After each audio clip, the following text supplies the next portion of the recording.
Good morning, good afternoon po sa ating lahat. Magluluto po tayo ng chicken calderita. Ayan po, sinasangkot ko muna yung chicken sa bawang at saka sibuyas. Ayan po.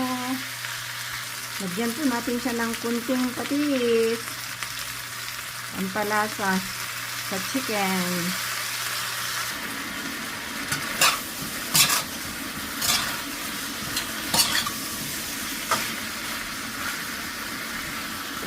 Ayan, sabawan na po natin yung ating chicken. Lagyan ko ng kumukulong tubig. Takpan po natin siya at lutuin natin into a slow fire hanggang lumambot ang ating chicken. Ayan, lagay na po natin yung patatas at saka carrots. Dagdag na po natin yung ating tomato sauce. Ayan.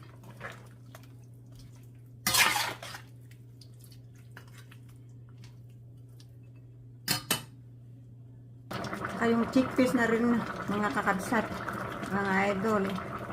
Lagyan natin yung chickpeas.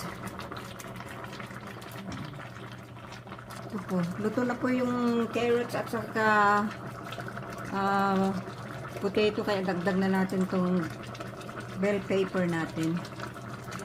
Ito po yung ano natin, yung liver spread at saka caldereta mix po na powder. Pinaghalo ko na. Ilagay natin po mga idol para lumapot ang kanyang sabaw. Ayan. Ayan, luto na po yung ating kalderitang manok. Oh, yan. Ang lapot na ng sabaw niya. Oh. Sarap. Oh. Ayan na yung ating kalderita. Masarap iulam. Ayan, masarap. Oh. Malambot na po yung chicken.